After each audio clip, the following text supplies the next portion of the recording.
আসসালামু আলাইকুম। আশা করি সবাই ভালো আছো। আর সবাই একটা কাজ করো, ক্লাসের লিঙ্কটা আমাদের মেসেঞ্জার গ্রুপগুলোতে দিয়ে দাও, ঠিক আছে? অনেকের কাছে নোটিফিকেশন যায় না, সেজন্য ওরা জানেও না যে আমি ক্লাস শুরু করছি।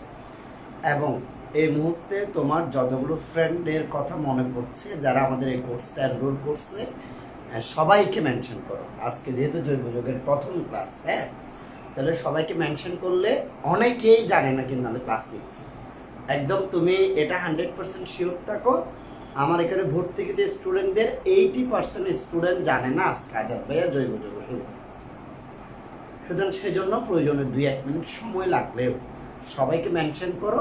আমাদের সবগুলো মেসেঞ্জার গ্রুপে না, শুধু ভর্তিকৃত স্টুডেন্টদের জন্য যে দুটো মেসেঞ্জার গ্রুপ আছে ওই দুটো গ্রুপে পোস্ট শেয়ার, এই লিঙ্কটা শেয়ার করো। আমরা 1 মিনিটের মধ্যে ইনশাআল্লাহ ক্লাস শুরু করব। ওকে?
আচ্ছা, সব কিছু কি ক্লিয়ার? আমাকে কি ক্লিয়ারলি শোনা যাচ্ছে? সাউন্ড ক্লিয়ার কিনা একটু আমাকে জানাও। Everything is clear? সব কিছু ক্লিয়ার কিনা? যদি ক্লিয়ার হয় ইনশাল্লাহ আমরা এখনই ক্লাস শুরু করব। তোমাদের কমেন্টের অপেক্ষায় আছি। যারা সালাম দিয়েছো ওয়ালাইকুম আসসালাম।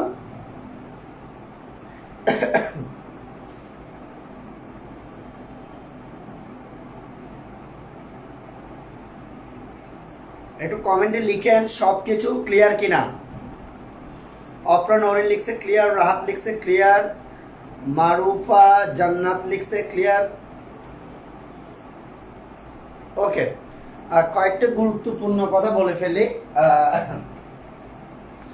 আমাদের অনলাইন থেকে, অর্থাৎ আমরা যখন প্রথমের দিকে পুরোপুরিভাবে অনলাইনে ছিলাম, তো তখন তো আমাদের পুরো এডুকেশন সিস্টেমটা অনলাইন ভিত্তিক ছিল। তো অফলাইনে যখন স্কুল কলেজ খুলে দিছে, আমরা টিচাররা যারা আগে থেকে অফলাইনে কি ছিলাম, সেটেল ছিলাম ধরতে গেলে, তো সেজন্য আমাদেরকে অফলাইনে অবশ্যই কি শিফট করতে হয়েছে। যার কারণে আমাদের স্টুডেন্টগুলো দুই ভাগ হয়ে গেছে। যারা চট্টগ্রামের ভেতরে আছে, বিশেষত করে চট্টগ্রাম সিটির ভেতরে আছে, তারা আমাদের কাছে অফলাইনে ক্লাস করার সুযোগ পাচ্ছে। যারা একটু দূরে, ওরা অনলাইনে ক্লাস করছো তোমরা।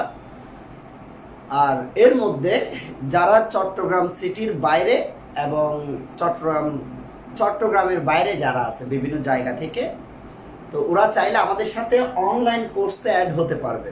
যেহেতু আমাদের জৈব যৌগটা শুরু হচ্ছে, তোমরা জানো কেমিস্ট্রি সেকেন্ড পেপারের সবচেয়ে ইম্পর্ট্যান্ট যে চ্যাপ্টার, সেই চ্যাপ্টারটা হচ্ছে জৈব যৌগ। খুব ইম্পর্ট্যান্ট এবং খুবই মজার অধ্যায়। তো তোমাদের ফ্রেন্ড সার্কেলের মধ্যে যদি কেউ আমাদের সাথে অফলাইনে যুক্ত হতে চায়, তাহলে অফলাইনে যুক্ত হতে পারবে। আর কেউ যদি আমাদের সাথে অনলাইনে যুক্ত হতে চায়, অনলাইনেও যুক্ত হতে পারবে। দুইটা সুযোগই থাকবে। আর মেসেজিং না করে, অর্থাৎ ইদানিং আমি যেহেতু কারো মেসেজের রিপ্লাই দেওয়ার মতো সময় পাচ্ছি না, 018118180002, যদি কেউ ভর্তি হতে চায় বা ভর্তি রিলেটেড কোনো কথা বলতে চায়, আর্জেন্ট কোনো কথা বলতে চায়, তাদেরকে আমার এই নাম্বারে কল দিতে বলবা। যে টাইমে আমি ক্লাসে থাকি না, হ্যাঁ, কোনো একটা ফ্রি টাইমে করে কল দিতে বলবো। ওই টাইমে আমি সরাসরি কথা বলবো। অনেক সময় মেসেজ করলে মেসেজের মাধ্যমে যে যোগাযোগ, এটা অনেকটা স্লো।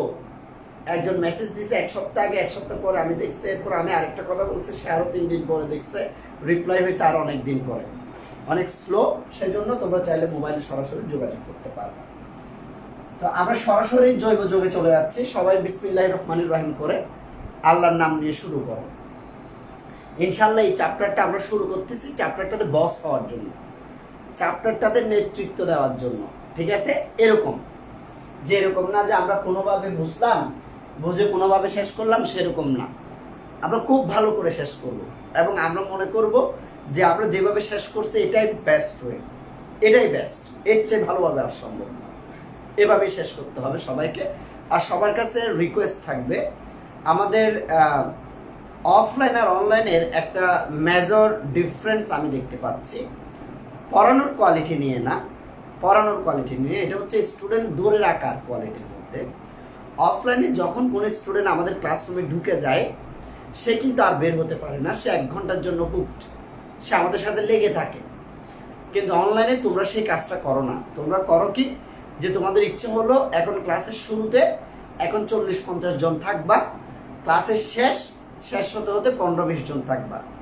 এটা হচ্ছে অফলাইন এডুকেশন সিস্টেমের সবচেয়ে ক্ষতিকর সাইড, যেখানে আমরা আমাদের স্টুডেন্টগুলোকে কন্ট্রোল করতে পারছি না। কথা বুঝতে পারছো? অনলাইনে এই একটা জিনিস যদি তোমরা নিজেদের মধ্যে চেঞ্জ আনতে পারো, তাহলে অনলাইন এডুকেশন থেকেও তোমরা কিন্তু অফলাইনের মতোই সুযোগ সুবিধা ভোগ করা শুরু করবে। আশা করি সবাই আমার কথাগুলো বুঝতে পারছো। আমি একটু কমেন্ট সেকশনে যাচ্ছি তোমাদের মতামতগুলো পড়ার জন্য।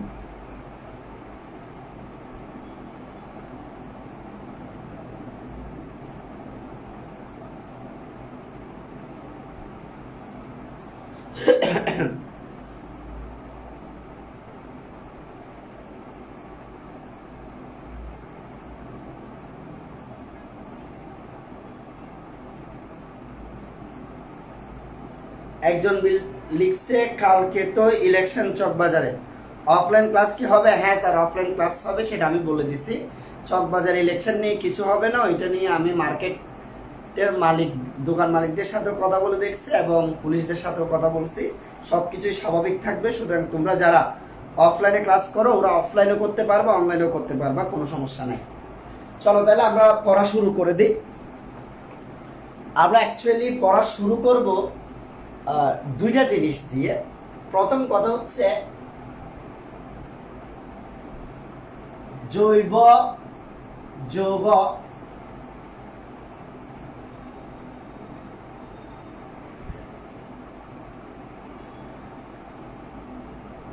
কি?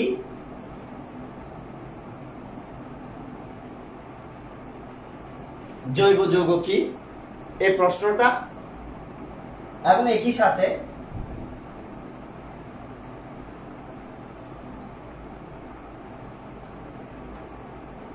জৈব রসায়নের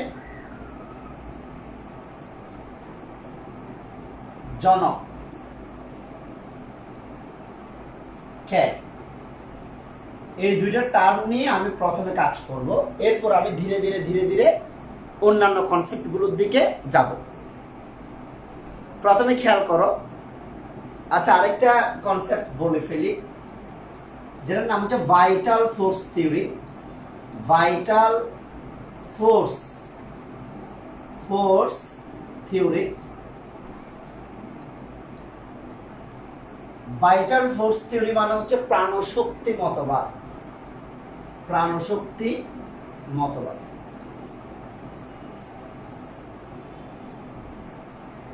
এই ব্যাপারগুলো সম্পর্কে আমরা ধীরে ধীরে জানবো, সবাই ভালো করে খেয়াল করবা।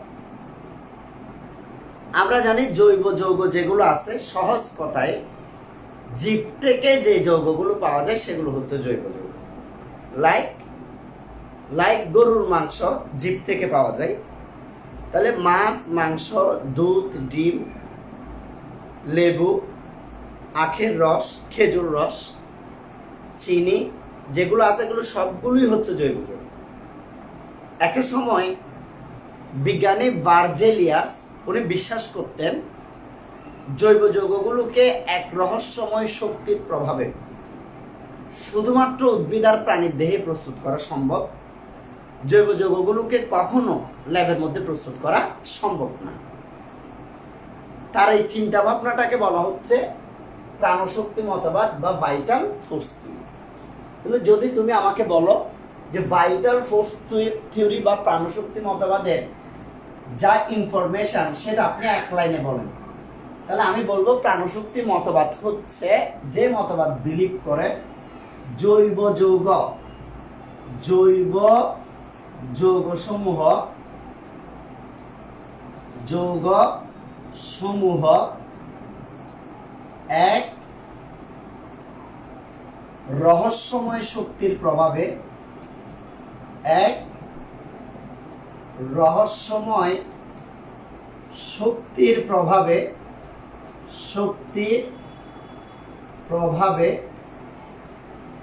শুধুমাত্র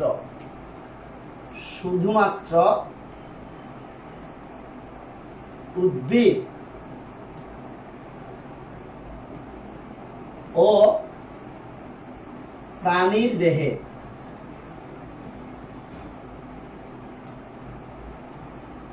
দেহে সৃষ্টি হয়। এই যে কথাটা, এই কথাটাই হচ্ছে কি প্রাণশক্তি মতবাদ বা ভাইটাল ফোর্স থিওরি। এটার মানে হচ্ছে গরুর দুধ, এটা গরু থেকেই পাওয়া যাবে। মুরগির ডিম, এটা মুরগি থেকেই পাওয়া যাবে। আখের রস, এটা শুধু আখ থেকেই পাওয়া যাবে। লিচু, এটা শুধু লিচু গাছ থেকেই পাওয়া যাবে। আমের জুস শুধু আম থেকেই পাওয়া যাবে। এটার মানে হচ্ছে জৈব যৌগসমূহ এক রহস্যময় শক্তির প্রভাবে শুধুমাত্র উদ্ভিদ আর প্রাণীর দেহে সৃষ্টি হয়। পরবর্তীতে এটা হচ্ছে 1815 সালের ঘটনা, 1815। পরবর্তীতে ভার্জেলিয়াসের একজন স্টুডেন্ট যার নাম হচ্ছে ফ্রেডরিক উলার,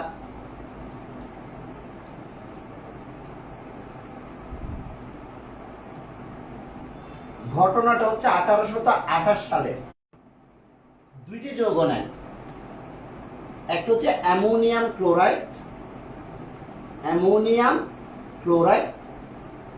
আর আরেকটা হচ্ছে লেড সায়ানাইড।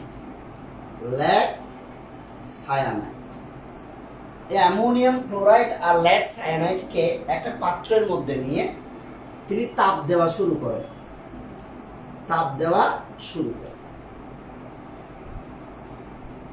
অ্যামোনিয়াম ক্লোরাইড আর লেড সায়ানাইড দুটোটাই কিন্তু অজৈব যৌগ।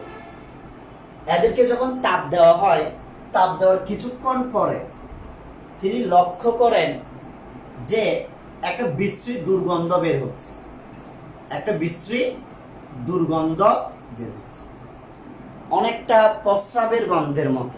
প্রস্রাব করলে যে দুর্গন্ধটা বের হয়, পায়খানা করলে যে দুর্গন্ধটা বের হয়, সেই দুর্গন্ধের মতো। সেখান থেকে তিনি ডিসিশন নেন এখানে অ্যাকচুয়ালি যে যৌগটা উৎপন্ন হচ্ছে সেই যৌগটা হচ্ছে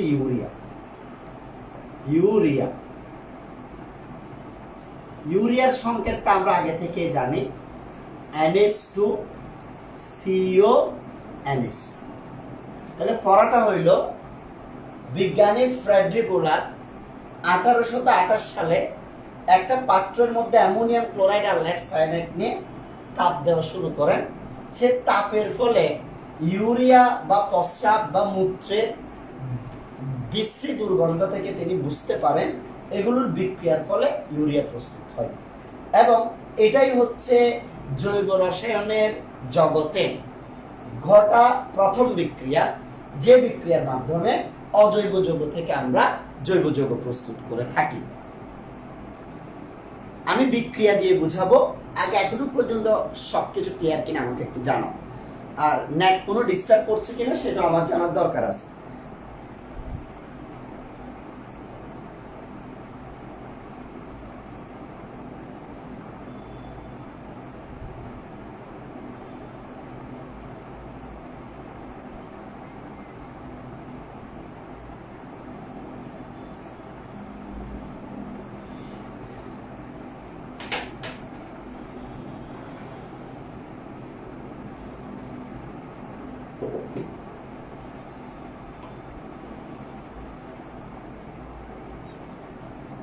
চলো এটা বিক্রিয়া দিয়ে শিখাই। তোমাদের অনেকের কাছে বিক্রিয়া কঠিন লাগে, তাদের জন্য আমি এই ঘটনাটা বিক্রিয়া দিয়ে শিখাবো। সবাই খুব ভালো করে বিক্রিয়াটা বোঝার চেষ্টা করবা। এখানে অ্যামোনিয়াম ক্লোরাইড ছিল, আমি লিখলাম অ্যামোনিয়াম ক্লোরাইডের সাথে আমরা যোগ করব লেড সায়ানাইড। এখন এই দুটোটার বিক্রিয়ায় কি উৎপন্ন হবে আরামসে যদি খেয়াল করো তুমি দেখবা অ্যামোনিয়ামটা হচ্ছে প্লাস, ক্লোরিনটা হচ্ছে মাইনাস, আর লেড হচ্ছে 2+, সায়ানাইড হচ্ছে মাইনাস। তাহলে যদি অ্যামোনিয়াম ক্লোরাইড আর লেড সায়ানাইডের মধ্যে বিক্রিয়া হয়, বিক্রিয়াটা কিভাবে হবে? এটার পজিটিভ অংশ এটার নেগেটিভ অংশের সাথে বিক্রিয়া করে।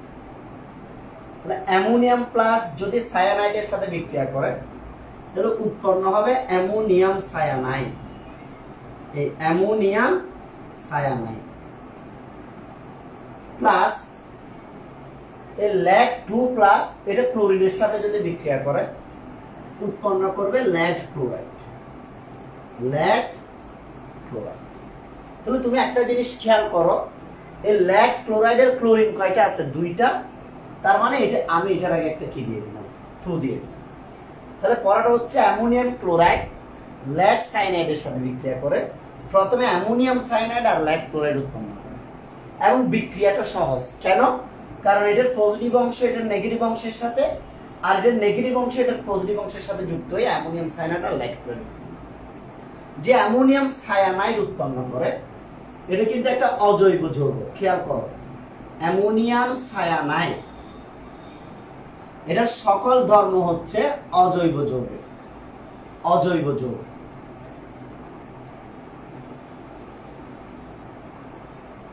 পরবর্তীতে আমরা সেই অ্যামোনিয়াম সায়ানাইডকে যখন তাপ দিই তখন কি ঘটনা ঘটে দেখো, তখন এটা পুনর্বিন্যাস ঘটে। পুনর্বিন্যাস মানে নাইট্রোজেন 2টা আছে, আমি 2টা নাইট্রোজেন দিলাম, হাইড্রোজেন এখানে 4টা আছে, 2টা হাইড্রোজেন এর সাথে আসছে, 2টা হাইড্রোজেন এর সাথে আসছে, মাঝখানে বাকি ছিল একটা সিও, এই মাঝখানে বাকি ছিল সিও। তাহলে NH2 CO NH2 নামের একটা যৌগ উৎপন্ন হয়, এই যৌগটার নাম হচ্ছে ইউরিয়া। আর ইউরিয়া এই যৌগটা হচ্ছে স্যার একটি জৈব যৌগ। তাহলে কাহিনী কি হলো স্যার? কাহিনী হলো আমরা অজৈব যৌগ থেকে, আই রিপিট, আমরা অজৈব যৌগ থেকে আমরা জৈব যৌগ প্রস্তুত করেছি, অজৈব যৌগ থেকে জৈব যৌগ প্রস্তুত করেছি, এবং সেটা একটা রাসায়নিক বিক্রিয়ার মাধ্যমে। সবাই কি বুঝতে পারছেন? কারো কোনো সমস্যা আছে কিনা বলেন, কারো কোনো সমস্যা আছে কিনা বলেন, সবাই বুঝতে পারছেন কিনা? কারো কোনো সমস্যা আছে কিনা কমেন্টে লিখতে হবে। আমি দেখাইছি বিজ্ঞানী ফ্রেডরিক উলার 1828 সালে সর্বপ্রথম অ্যামোনিয়াম ক্লোরাইড ও লেড সায়ানাইডকে তাপ দিতে গিয়ে তিনি আবিষ্কার করেন ইউরিয়া নামের একটি জৈব যৌগ, যেটাকে বিক্রিয়া আকারে লিখলে এরকম হয়। এর আগে ভাইটাল ফোর্স থিওরি যখন ছিল তখন বিজ্ঞানীরা বিলিভ করত অজৈব যৌগ থেকে কখনো জৈব যৌগ প্রস্তুত করা যাবে না, কিন্তু এই বিক্রিয়ার মাধ্যমে বিজ্ঞানীরা বুঝতে পারছে অজৈব যৌগ থেকে জৈব যৌগ প্রস্তুত করা সম্ভব। এই এতটুকু পর্যন্ত কথাগুলো ক্লিয়ার কিনা, সবাই বুঝছেন কিনা একটু কমেন্টে লিখেন। এতটুকু পর্যন্ত কথাগুলো ক্লিয়ার কিনা, সবাই বুঝছেন কিনা একটু বলেন, সবাই বুঝছেন কিনা?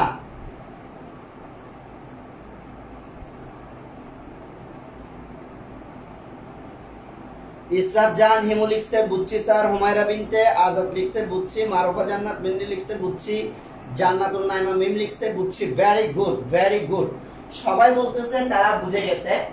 তো যদি বুঝে যাও, এবার আরেকটা ব্যাপার আসো, তাহলে এখন আমরা জৈব যৌগ প্রস্তুত করতে জানি। এখন যদি সংজ্ঞা দেওয়া হয় জৈব যৌগ কাকে বলে, জৈব যৌগ কাকে বলে, সহজ কথায় আমি 2টা শব্দ দিয়ে বুঝাই দিব। হাইড্রোকার্বন, হাইড্রোকার্বন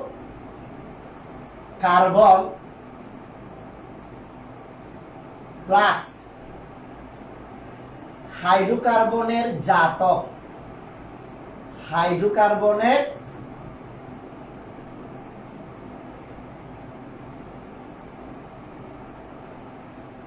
জাতক যারা আছে তাদের সবাইকে স্যার জৈব যৌগ বলে। আমি আবার রিপিট করছি, সবাই ভালো করে মনোযোগ দিয়ে খেয়াল করেন। আপনাকে একটা প্রশ্ন করা হলো জৈব যৌগ কাকে বলে, এটার উত্তর হচ্ছে হাইড্রোকার্বন ও হাইড্রোকার্বনের জাতক সমূহকে জৈব যৌগ বলে। স্যার বুঝি নাই, আমি বুঝাই দিচ্ছি। হাইড্রোকার্বন শব্দের মানে হচ্ছে, এখানে যে হাইড্রোকার্বন শব্দটা লিখছে, হাইড্রোকার্বন শব্দের মানে হচ্ছে ওই সকল যৌগ, যে সকল যৌগে শুধুমাত্র হাইড্রোজেন আর কার্বন আছে। হাইড্রোকার্বন বলতে বোঝায় ওই সকল যৌগ, যে সকল যৌগে শুধুমাত্র হাইড্রোজেন আর কার্বন আছে। যেমন যেমন হচ্ছে CH4 মিথেন, এটা একটা হাইড্রোকার্বন, কারণ এখানে শুধুমাত্র কার্বন আর হাইড্রোজেন আছে। এরপর যদি আমি লিখি ethene, CH2 double bond CH2 ethene, এটি একটা হাইড্রোকার্বন। যদি আমি লিখি CH ট্রিপল বন্ড CH, এটা একটা হাইড্রোকার্বন। কেন? কারণ এখানে আমি যে যৌগগুলো লিখছি এই যৌগগুলোতে কার্বন আর হাইড্রোজেন ছাড়া অন্য কোনো মৌল নেই। কার্বন ও হাইড্রোজেন ছাড়া যেহেতু অন্য কোনো মৌল নেই, সেজন্য এরা সবাই হচ্ছে হাইড্রোকার্বন। আর এক্সাম্পল দেওয়া যাবে sir, yes sir, C6H6 benzene, এটা একটি হাইড্রোকার্বন। তাহলে আমরা চিনলাম হাইড্রোকার্বন কারা। যতগুলো হাইড্রোকার্বন আছে সবাই জৈব যৌগ। তাহলে মিথেন, ইথিন, ইথাইন, বেনজিন, এরা সবাই হচ্ছে জৈব যৌগ। এখন আমাদেরকে চিনতে হবে হাইড্রোকার্বনের জাতক কারা। জাতক হচ্ছে যারা হাইড্রোকার্বন থেকে জন্ম হয়। হাইড্রোকার্বন থেকে কি হয়? জন্ম হয়। আরো সহজ কথায় যদি বলি দিই, হাইড্রোজেন পরমাণু হাইড্রোজেন পরমাণু অন্য কোনো গ্রুপ দ্বারা প্রতিস্থাপিত হলে, অন্য কোনো গ্রুপ দ্বারা প্রতিস্থাপিত হলে, আমি আবার বলছি, হাইড্রোজেন পরমাণু অন্য কোনো গ্রুপ দ্বারা প্রতিস্থাপিত হলে যে সকল যৌগ পাওয়া যায় তারা হচ্ছে হাইড্রোকার্বনের জাতক। স্যার বুঝি নাই, সহজ করে বুঝাই দিচ্ছি। মনে করো মিথেনের কার্বনের সাথে 4টা হাইড্রোজেন ছিল, এই 4টা হাইড্রোজেনের মধ্যে এই হাইড্রোজেনটা চলে গিয়ে সেখানে একটা OH আসলো, তাহলে যৌগটার নাম হলো মিথানল। মিথানল এটি হাইড্রোকার্বন না, তবে এটা হাইড্রোকার্বন মিথেনের জাতক। অথবা মিথেন যেটা আছে, মনে করো CH3 বন্ড H, এটা হচ্ছে মিথেন।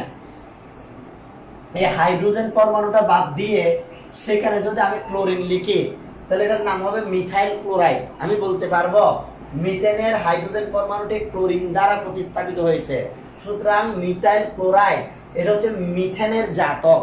এভাবে করে মিথেনের হাইড্রোজেন পরমাণুগুলোকে অন্য কোনো গ্রুপ বা মূলক দ্বারা প্রতিস্থাপিত করলে যে সকল যৌগ পাওয়া যায় তারা সবাই হাইড্রোকার্বনের জাতক হিসেবে কাজ করে।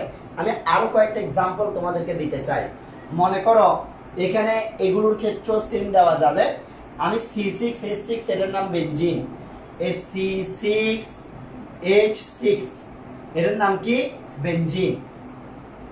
তো আমি যদি এখানে 6টা হাইড্রোজেনের মধ্যে একটা হাইড্রোজেন বাদ দিয়ে একটি OH আনি তাহলে এটা আরেকটি নতুন যৌগ হবে, এটার নাম হচ্ছে ফেনল। নাম লাগতেছে না তোমার, আপাতত প্রতিস্থাপক চিহ্ন হচ্ছে, তাহলে এটার নাম হবে, এটা বেনজিনের জাতক, এটা বেনজিনের জাতক। এভাবে করে হাইড্রোকার্বন এবং হাইড্রোকার্বনের জাতকগুলো পাওয়া যায়। অর্থাৎ হাইড্রোকার্বনের অণুতে এক বা একাধিক হাইড্রোজেন পরমাণু অন্য কোনো গ্রুপ দ্বারা প্রতিস্থাপিত হলে যে সকল যৌগ পাওয়া যায় তাদেরকে হাইড্রোকার্বনের জাতক বলে। তাহলে হাইড্রোকার্বনগুলো সব জৈব যৌগ, হাইড্রোকার্বনের যত যৌগ আছে জাতক আছে সবাই হচ্ছে জৈব যৌগ। সবাই জৈব যৌগ কাকে বলে সংজ্ঞাটা বুঝছেন কিনা বলেন?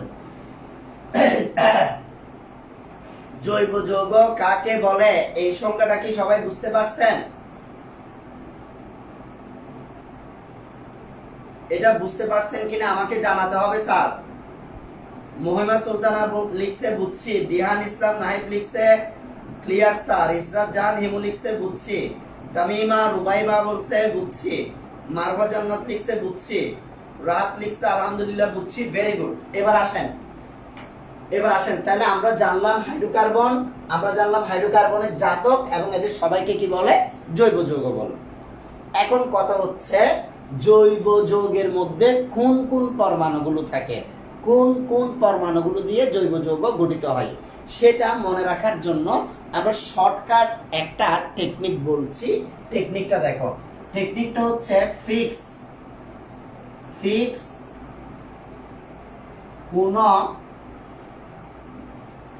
কোন চপস নাই।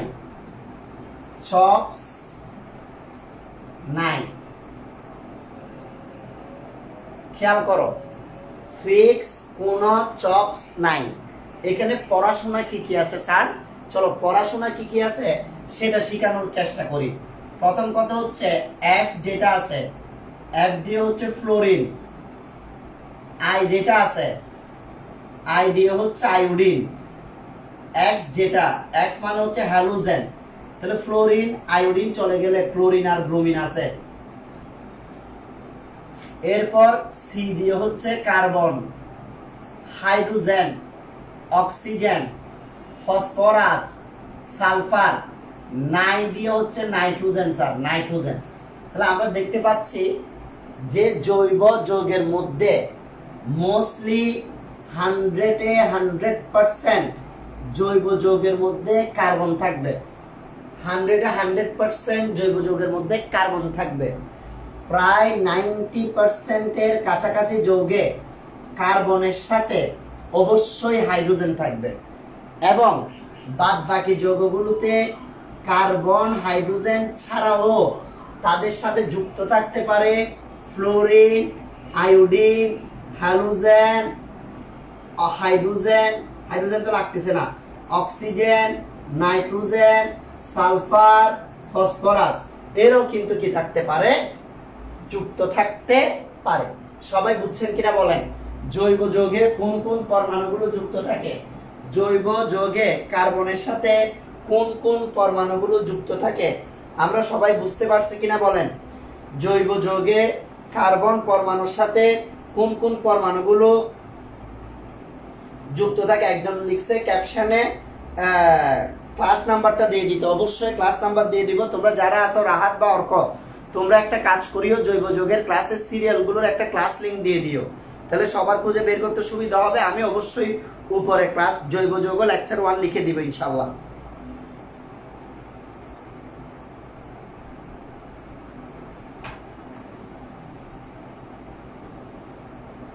এবার আসো, এবার আমরা এর পরের অংশটা চলে যাচ্ছি। এখন আমরা যেটা দেখব বা যেটা বুঝবো বা যেটা শিখার চেষ্টা করব সেটা হচ্ছে জৈব যৌগ ও অজৈব যৌগের সংখ্যা। হিসাব করে দেখা গেছে অজৈব যৌগের সংখ্যা 1 লক্ষের কাছাকাছি, কিন্তু জৈব যৌগের সংখ্যা 1 কোটির কাছাকাছি বা 80 লক্ষের অধিক। তাহলে এখানে তোমার মনে একটা প্রশ্ন থাকতে পারে যে জৈব যৌগের সংখ্যা এত বেশি কেন? এটা কি পরীক্ষায় যদি প্রশ্ন আকারে লিখি তাহলে প্রশ্নটা হবে জৈব যৌগের জৈব যৌগের যৌগের প্রাচুর্যতার জৈব যৌগের প্রাচুর্যতার প্রাচুর্যতার কারণ লিখো, কারণ লিখো। আমি আবার বলছি, প্রশ্নটা হবে জৈব যৌগের প্রাচুর্যতার কারণ লিখো।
এখন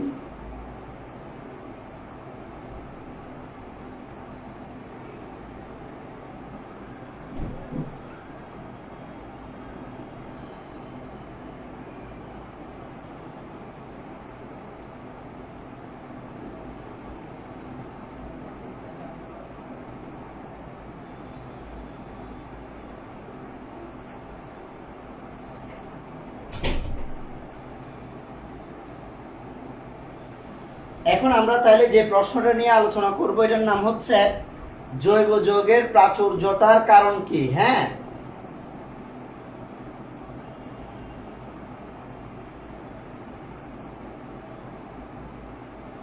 আচ্ছা তোমরা আমাকে খুঁজতেছ, আমাকে দেখা যাচ্ছে না?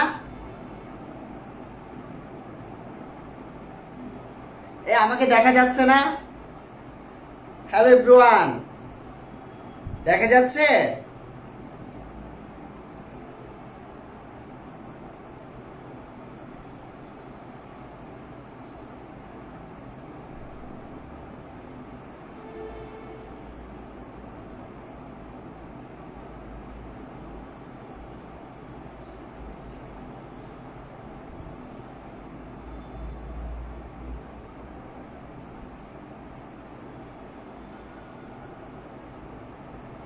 আচ্ছা ঠিক আছে, এখন দেখা যাচ্ছে বলছে অনেকে। তাইলে আমরা এরপরের অংশটা একটু দেখো, জৈব যৌগের প্রাচুর্যতার কারণ কি। এই কথাটার মানে হচ্ছে জৈব যৌগের সংখ্যা এত বেশি কেন। এই প্রশ্নটা যদি পরীক্ষায় আসে তাহলে তোমরা তিনটি অংশ লিখবা। এক এক কার্বনের ক্যাটিনেশন ধর্ম, কার্বনের ক্যাটিনেশন ধর্ম।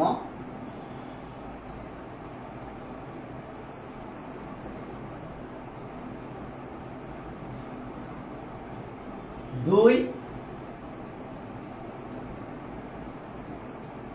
জৈব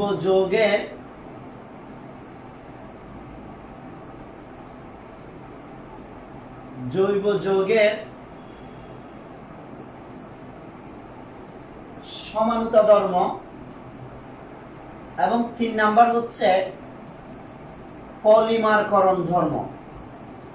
পলিমারকরণ ধর্ম। তাহলে আমি আবার রিপিট করছি, সবাই একটু মনোযোগ দাও।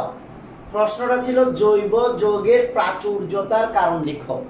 তাহলে আমরা দেখতে পাচ্ছি জৈব যৌগের প্রাচুর্যতার মূল কারণ হচ্ছে তিনটি। এক, কার্বনের ক্যাটিনেশন ধর্ম।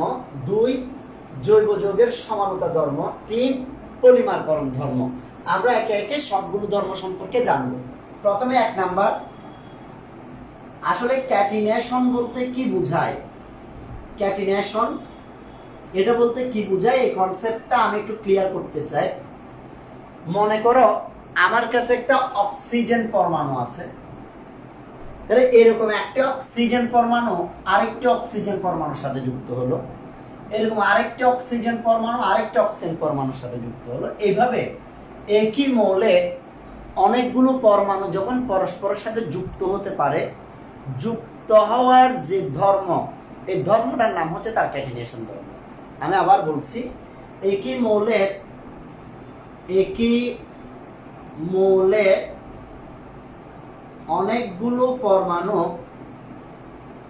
একই মৌলের পরমাণুসমূহ, একই মৌলের পরমাণুসমূহ পরস্পরের সাথে, একই মৌলের পরমাণুসমূহ পরস্পরের সাথে যুক্ত হওয়ার ধর্মকে ক্যাটিনেশন ধর্ম বলে। ক্যাটিনেশন বলে। আমি যদি নরমালি তোমাদেরকে এক্সাম্পলটা বুঝাই তাহলে ব্যাপারটা অনেকটা এরকম। মনে করো সোডিয়াম নামের একটা পরমাণু আছে, তোমরা জানো সোডিয়ামের পরমাণু কিন্তু এভাবে যুক্ত হয় না, তার মানে সোডিয়ামের ক্যাটিনেশন ধর্ম নাই। কিন্তু অক্সিজেনের, নাইট্রোজেনের দুটি পরমাণু পরস্পরের সাথে যুক্ত হয়, অক্সিজেনের 3টি পরমাণু পরস্পরের সাথে যুক্ত হয়, ফসফরাসের 4টি পরমাণু পরস্পরের সাথে যুক্ত হয়, সালফারের 8টি পরমাণু পরস্পরের সাথে যুক্ত হয়। তাহলে আমরা এই সিরিয়াল অনুযায়ী বলতে পারি এখানে যতগুলো মৌল লিখছি তার মধ্যে সালফারের ক্যাটিনেশন ধর্মটা সবচেয়ে বেশি। কিন্তু আমরা হিসাব করে দেখছি কার্বনের একটি গঠন আছে যেখানে কার্বনের 60টি পরমাণু পরস্পরের সাথে যুক্ত হতে পারে। আর কার্বনের 60টি পরমাণু পরস্পরের সাথে যুক্ত হওয়ার পর যে গঠনটা তৈরি করে সেটাই হচ্ছে কার্বনের ফুলারিন গঠন। তাইলে যদি তোমাকে প্রশ্ন করে ফুলারিন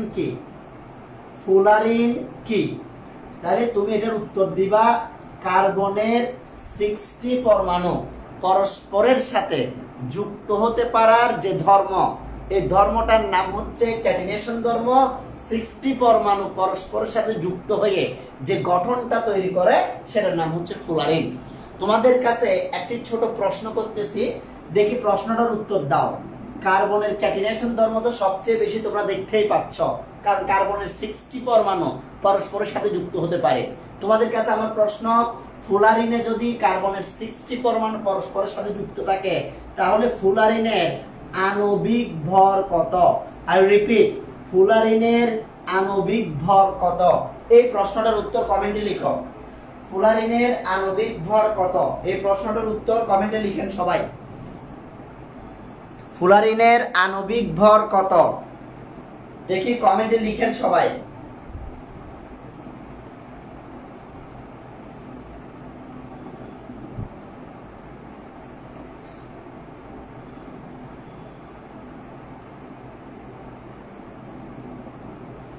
রাহাত লিখছে 720, হুমায়রা বিনতে আজাদ লিখছে 720, ভেরি গুড। বাকিদের জন্য আমি একটু দেখিয়ে দিচ্ছি 720 কিভাবে আসলো। এই 720 ফিগারটা কিভাবে আসছে আমি দেখিয়ে দিচ্ছি বাকিদের জন্য। কার্বনের ভর হচ্ছে 12 ইনটু কার্বন পরমাণু আছে 60, গুণ করলে হয় 720। আচ্ছা, ভালো কথা। তাহলে কার্বনের ক্যাটিনেশন ধর্ম মানে কার্বনের একই ধরনের পরমাণুসমূহ পরস্পরের সাথে যুক্ত হতে পারে। এখন কার্বনের পরমাণুগুলো পরস্পরের সাথে কিভাবে যুক্ত হয় এখানে তো আমি দেখালাম ফুলারিন গঠন। এটি ছাড়াও কার্বনের আরো কিছু স্পেশালিটি আছে। অ্যাকচুয়ালি কার্বনের যোজনী 4, কার্বনের যোজনী কত? 4। কার্বনের যোজনী 4 হওয়ায় কার্বনের মধ্যে এমন কিছু স্পেশাল বৈশিষ্ট্য চলে আসছে যেগুলো অন্য কোনো পরমাণুর মধ্যে নাই। কিরকম? এই কার্বনের যোজনী 4 হওয়ায় 2টি কার্বন পরমাণু পরস্পরের সাথে একক বন্ধন দ্বারা যুক্ত হতে পারে, আবার 2টি কার্বন পরমাণু পরস্পরের সাথে দ্বিবন্ধন দ্বারা যুক্ত হতে পারে, 2টি কার্বন পরমাণু পরস্পরের সাথে ত্রিবন্ধন দ্বারা যুক্ত হতে পারে। ফলে বিভিন্নভাবে যুক্ত হয়ে কার্বন বিভিন্ন ধরনের যৌগ গঠন করে। এবং কার্বন পরমাণুগুলো পরস্পরের সাথে এরকম সরল শিকলে যুক্ত হতে পারে। কার্বন পরমাণুগুলো পরস্পরের সাথে এভাবে শাখা শিকলে যুক্ত হতে পারে। কার্বন পরমাণু সমূহ পরস্পরের সাথে এভাবে চক্র আকারে যুক্ত হতে পারে। আবার কার্বন পরমাণুগুলো অন্য পরমাণুর সাথে বিভিন্নভাবে যুক্ত হয়। মনে করো আমার কাছে এখানে 4টি যোজনী বিশিষ্ট 3টি কার্বন আছে, ভালো করে খেয়াল করো। তাহলে এখানে একটা যোজনী খালি দেখছো না, সেজন্য এটা একযোজী যে কোনো কারোর সাথে যুক্ত হতে পারে, যেমন হ্যালোজেন। আবার দ্বিযোজী পরমাণুর সাথেও যুক্ত হতে পারে, যেমন অক্সিজেনের সাথে যখন যুক্ত হবে তখন 2টি বন্ধন একসাথে শেয়ার করবে। আবার ত্রিযোজী যে কোনো কারোর সাথেও যুক্ত হতে পারে, যেমন নাইট্রোজেন, তখন এটি কিন্তু 3টি বন্ধন কি করবে? শেয়ার করবে। এগুলো কি প্রমাণ করে স্যার? এগুলো প্রমাণ করে কার্বন এটার ক্যাটিনেশন ধর্ম পর্যায় সারণীতে যে 118টি মৌল আছে তার মধ্যে সবচেয়ে বেশি। কেন? কার্বন পরমাণুগুলোর যোজনী 4 হওয়ায় তারা একক বন্ধন, দ্বিবন্ধন, ত্রিবন্ধন দ্বারা নিজেরা যুক্ত হয় এবং কার্বন পরমাণুগুলো সরল শিকল, শাখা শিকলে যুক্ত হয়। কার্বন পরমাণু চক্রাকারে যুক্ত হয়।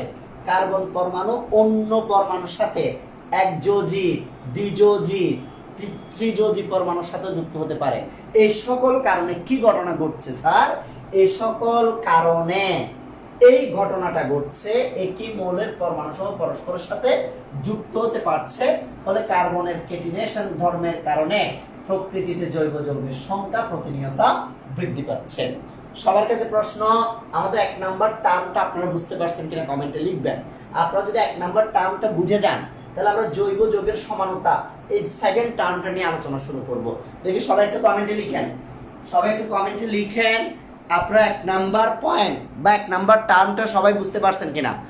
1 নাম্বার পয়েন্ট বা 1 নাম্বার টার্মটা সবাই বুঝতে পারছেন কিনা কমেন্টে লিখেন।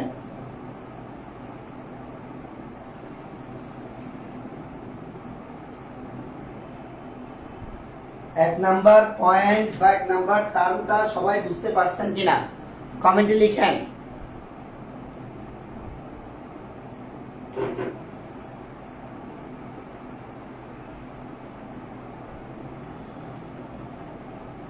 রাহাত লিখছে আলহামদুলিল্লাহ বুঝছি, ইসরাত জাহান হিমু লিখছে ডান, তামিমা রুবাই লিখছে বুঝছি স্যার, মোহাম্মদ রোমান সর্দার লিখছে জি স্যার বুঝছি, মারুফা জান্নাত মিনি লিখছে বুঝছি। Very good very good. যদি সবাই বুঝে যাও, চলো এবার 2 নাম্বার টার্মটা দেখি, জৈব যৌগের সমানতা ধর্ম। সমানতা এটা কেমিস্ট্রি দিয়ে বোঝানোর আগে আমি সমানতাকে একটু সংখ্যা দিয়ে বোঝাতে চাই। মনে করো আমার কাছে সমানতা লিখছি, আমি সমানতা, মনে করো আমার কাছে 2টি সংখ্যা আছে। আমার কাছে কয়টি সংখ্যা আছে? 2টি সংখ্যা। একটা হচ্ছে 33। এই 33 সংখ্যাটাকে আমি যদি লাস্টের ডিজিটটাকে ফার্স্টে লিখি আর ফার্স্টেরটাকে লাস্টে লিখি, তাহলে এখান থেকে নতুন কিছু পাওয়া যায় না। তাহলে এখানে কাহিনী হচ্ছে কি, এদের বিন্যাস অথবা অবস্থান পরিবর্তনে, এদের বিন্যাস অথবা অবস্থান পরিবর্তনে নতুন কিছু পাওয়া যায় না, নতুন কিছু পাওয়া যায় না।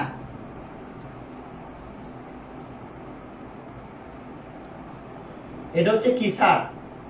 এটা হচ্ছে সমানতার, আমি প্রথমে সংখ্যা দিয়ে বুঝাচ্ছি, এরপর অন্য কিছু দিয়ে বুঝাবো। এবার আরেকটা সংখ্যা লিখলাম, মনে করো আমি একটা সংখ্যা লিখলাম 69। এটা একটা সংখ্যা। এই সংখ্যাটা লাস্টের অংশটাকে যদি আমি ফার্স্টে লিখি আর ফার্স্টের অংশটাকে যদি আমি লাস্টে লিখি, তাহলে কাহিনীটা যেটা দাঁড়াচ্ছে সেটা হচ্ছে এই সংখ্যার সংখ্যা ভ্যালু হচ্ছে 69, এই সংখ্যার সংখ্যা ভ্যালু হচ্ছে 96। দুইটার মধ্যে অনেক পরিবর্তন লক্ষ্য করা যাচ্ছে। তাহলে বিন্যাস বা অবস্থান পরিবর্তনে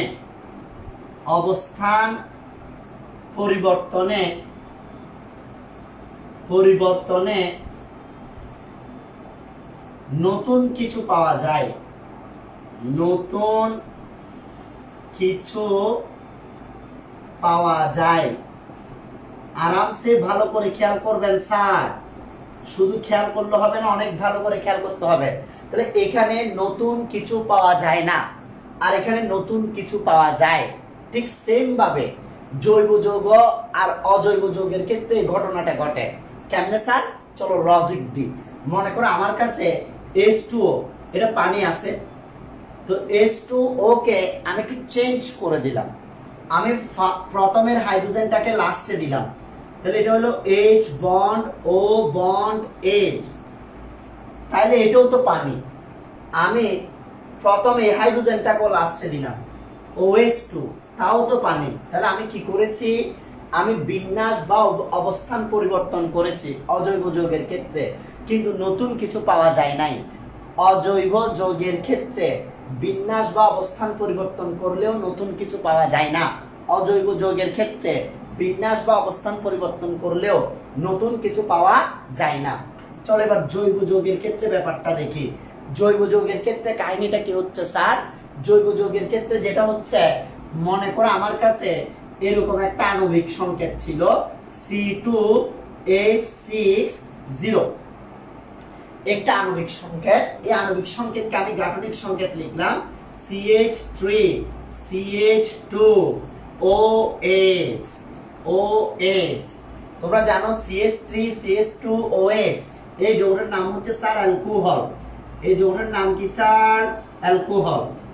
ওকে, আচ্ছা, তাহলে দেখো এই জায়গায় যদি আমি একটু করে বিন্যাস বা অবস্থান পরিবর্তন করি, বিন্যাস বা অবস্থান কিভাবে পরিবর্তন করব?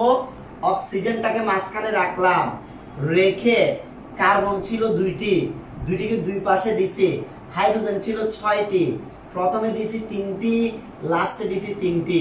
তাহলে বেশি কিছু করি নাই, আমি CH2টাকে লাস্টে নিয়ে ওটাকে মাঝখানে দিয়ে দিছি, ফলে তাদের বিন্যাস চেঞ্জ হয়েছে। বিন্যাস চেঞ্জ হওয়ার সাথে সাথে নতুন কিছু পাওয়া যায়। নতুন কিছু পাওয়া যায় মানে যে যৌগটি পাওয়া যাচ্ছে এটা কিন্তু ইথার। তাহলে তুমি যদি অজৈব যৌগের সাথে জৈব যৌগকে কম্পেয়ার করো, তাহলে তুমি দেখবা অজৈব যৌগের একটি সংকেত থেকে শুধু একটি যৌগ পাওয়া যায়, নতুন কিছু পাওয়া যায় না। কিন্তু জৈব যৌগের ক্ষেত্রে একটি সংকেত থেকে এখানে 2টি যৌগ পাওয়া গেছে, মাঝে মধ্যে একটি সংকেত থেকে 5টি যৌগ পাওয়া যায়, মাঝে মধ্যে একটি সংকেত থেকে 20টি যৌগ পাওয়া যায়। ফলে একই সংকেত থেকে, একই আণবিক সংকেত থেকে অবস্থান বা গঠন চেঞ্জ করে করে নতুন যৌগ পাওয়া যায়, বিদায় জৈব যৌগের সংখ্যা বৃদ্ধি পেতে থাকে। এই সমানতাটা হচ্ছে জৈব যৌগের প্রাচুর্যতার অন্যতম একটি কারণ। তাহলে সমানতার কারণে জৈব যৌগের সংখ্যা যে বৃদ্ধি পাচ্ছে সেই জিনিসটা সবাই বুঝছেন কিনা কমেন্টে লিখেন। সমানতার কারণে জৈব যৌগের সংখ্যা যে বৃদ্ধি পাচ্ছে সেই জিনিসটা সবাই বুঝছেন কিনা কমেন্টে লিখেন।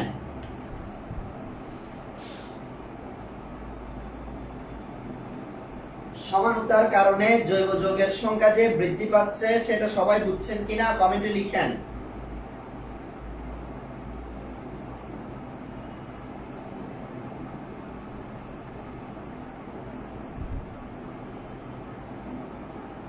শর্মিদা লিখছে বুঝছি।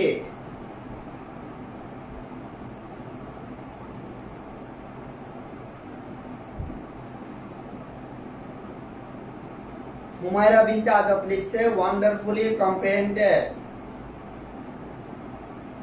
মারুফা জান্নাত মেনি লিখছে ইয়েস স্যার। ইসরাত জাহান হিমু লিখছে ইয়েস স্যার। আফরা নরিন লিখছে বুঝছি। জান্নাতুল নাইমা মিম লিখছে জি স্যার। সবাই বুঝতে পারছো, very good, very good. Nazrul Fahim বলতেছে আপনি কমেন্ট করেন না। কতগুলো কমেন্ট বললাম নজরুল, তুমি এক কথা বলো আর কি ভাই, এতগুলো কমেন্ট পড়ার পরও নজরুল বলতেছে আপনি কমেন্ট করেন না। ভাই আমি যখন পড়া বুঝাচ্ছি তখন আমি কমেন্ট করব কিভাবে? আমি পড়া বোঝানোর পর কমেন্ট করতে যাই, 4-5টা যেগুলো সামনে আসে সেগুলো পড়ি। আচ্ছা সবগুলো যদি কমেন্ট করতে থাকি পড়ানো যাবে ভালো করে? যাবে না তো বাবা। আমরা লাস্ট টপিকটা পড়ে ফেলবো, জৈব যৌগের প্রাচুর্যতার আরেকটি অন্যতম কারণ। তাহলে আমাদের সেকেন্ড টার্মটা আমরা বুঝে গেছি, সমানতার কারণে কেন জৈব যৌগের সংখ্যা বৃদ্ধি পাচ্ছে। এখন আমরা থার্ড যেটা বুঝবো সেটা হচ্ছে পলিমারকরণ বা পলিমারাইজেশনের কারণে কিভাবে জৈব যৌগের সংখ্যা ডে বাই ডে ইনক্রিজ হচ্ছে। চলো তাইলে এখন আমরা যেটা জানবো এটার নাম হচ্ছে পলিমারকরণ বা পলিমারাইজেশন। পলিমারকরণ,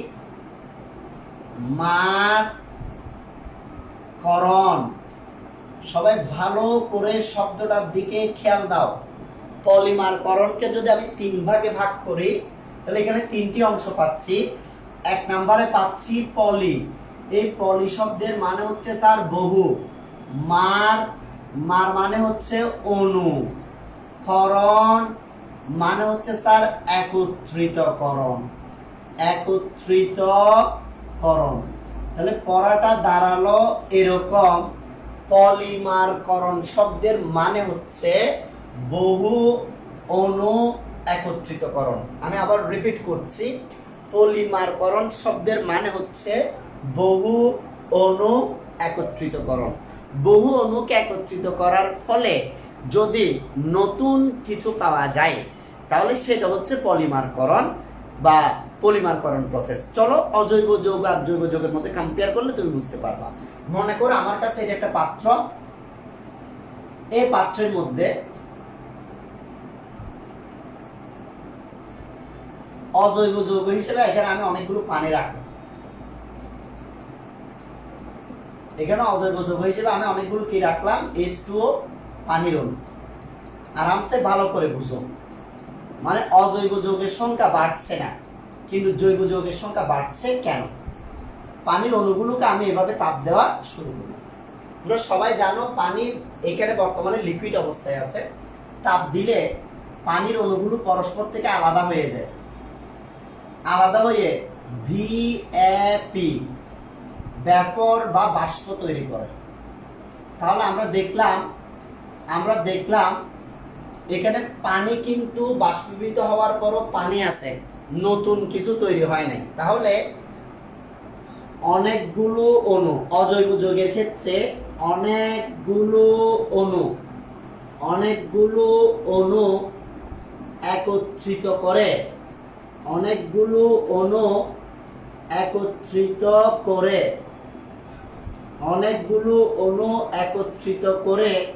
তাপ দিলে তারা পরস্পর থেকে পৃথক হয়ে যায়, তারা পরস্পর থেকে বিচ্ছিন্ন হয়ে পড়ে,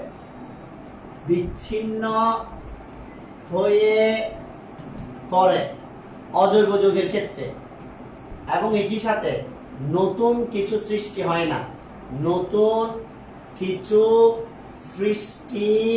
হয় না, এটা কিসের ক্ষেত্রে স্যার? এটা হচ্ছে অজৈব যৌগের ক্ষেত্রে। চলো এবার আমরা যদি জৈব যৌগের ক্ষেত্রে সেম ব্যাপারটা এক্সপ্লেইন করি, তাহলে জৈব যৌগের ক্ষেত্রে ঘটনাটা কিভাবে ঘটে চলো আমরা একটু বুঝি। মনে করো এটা একটা পাত্র, এই পাত্রের মধ্যে আমি বেশ কিছু জৈব যৌগ নিলাম, যেমন আমি এখানে অনেকগুলো ইথিনের অণু নিলাম, CH2 ডাবল বন্ড CH2, আবার CH2 ডাবল বন্ড CH2, আবার CH2 ডাবল বন্ড CH2। এভাবে আমি বেশ কিছু ইথিনের অণু নিছি। ইথিনের অণু নেওয়ার পর তাপ দিলে কি হয় স্যার? একটু ভালো করে দেখেন, এখানে ইথিনের যে অণুটা ছিল CH2 ডাবল বন্ড CH2, মনে করেন এটা একটা অণু। এরপর এখানে আরেকটি অণু ছিল CH2 ডাবল বন্ড CH2, এখানে ইথিনের আরেকটি অণু ছিল CH2 ডাবল বন্ড CH2। তাহলে কাহিনীটা কি হচ্ছে স্যার? কাহিনী হচ্ছে আমি যখন তাপ দিচ্ছি এটার একটি বন্ধন ভেঙে দুই টুকরা, আবার এটার একটি বন্ধন ভেঙে দুই টুকরা, আবার এটার একটি বন্ধন ভেঙে দুই টুকরা। মনে রাখবা এটা আজাদ ভাইয়ের টুকরা মতবাদ, একটি বন্ধন ভেঙে গেলে দুই টুকরা হয়ে যায়। ফলে এখানকার একটা পাই বন্ধন ভেঙে দুই টুকরা, এখানকার একটা পাই বন্ধন ভেঙে দুই টুকরা, এখানকার একটা পাই বন্ধন ভেঙে দুই টুকরা। টুকরাগুলো কি হচ্ছে? এখানকার একটা টুকরা এখানকার একটা টুকরার সাথে লেগে গেছে, আবার এখানকার একটা টুকরা এখানকার একটা টুকরার সাথে লেগে গেছে। ফলে এখানে ইথিনের অণু ছিল 3টি, আমরা দেখতে পাচ্ছি ইথিনের 3টি অণু কিন্তু পরস্পরের সাথে লেগে গেছে। এখানে কি হয়েছে স্যার? এখানে পরস্পর থেকে বিচ্ছিন্ন হয়ে গেছে, আলাদা হয়ে গেছে। আর এখানে জৈব যৌগের ক্ষেত্রে অণুগুলো পরস্পরের সাথে লেগে গেছে বা একত্রিত হয়ে গেছে। একত্রিত হওয়ার কারণে কি হয়েছে? নতুন যৌগ সৃষ্টি হয়েছে। আপনি যদি এখানে n সংখ্যক অণু নিয়ে থাকেন, n সংখ্যক অণু, তাহলে আমি লিখতে পারবো CH2 বন্ড CH2n। এভাবে n সংখ্যক অণু পরস্পরের সাথে লেগে গিয়ে একটি বড় আণবিক ভর বিশিষ্ট নতুন যৌগ সৃষ্টি করবে। তাহলে এটার ক্ষেত্রে নতুন যৌগ পাওয়া যাচ্ছে, বহু অণু একত্রিত হয়ে নতুন যৌগ সৃষ্টি হচ্ছে, ফলে জৈব যৌগের সংখ্যা বাড়ছে। কিন্তু অজৈব যৌগের ক্ষেত্রে নতুন কিছু পাওয়া যাচ্ছে না, ফলে অজৈব যৌগের সংখ্যা বৃদ্ধি পাচ্ছে না। আশা করি আমি বুঝাইতে পারছি। সবাই বলেন পলিমারকরণ শব্দের মানে কি? বহু অণু একত্রিতকরণ।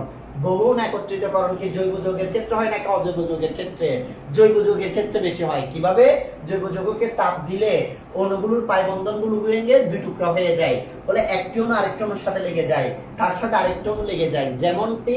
যেমনটি ট্রেনের বগির মতো। মনে করো এটা ট্রেনের একটা বগি, এটা আরেকটা বগি, এটা আরেকটা বগি, এটা আরেকটা বগি, এটা আরেকটা বগি। ট্রেনের অনেকগুলো বগিকে আমি যখন একটার সাথে আরেকটা লাগিয়ে দিই, এইরকম একটার সাথে আরেকটা লাগিয়ে দিই, তাহলে অনেক লম্বা একটা ট্রেনে পরিণত হয়।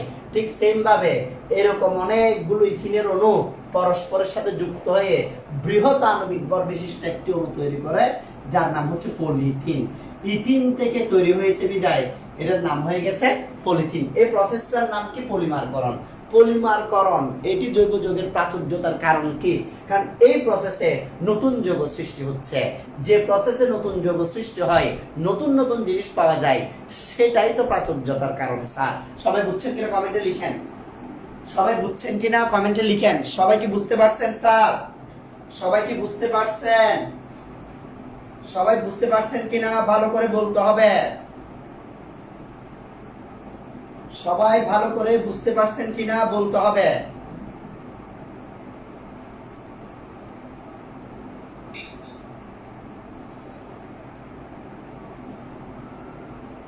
সবাই ভালো করে বুঝছেন কিনা একটু কমেন্টে লিখেন। আমি আপনাদের কমেন্ট পড়ার জন্য বসে আছি।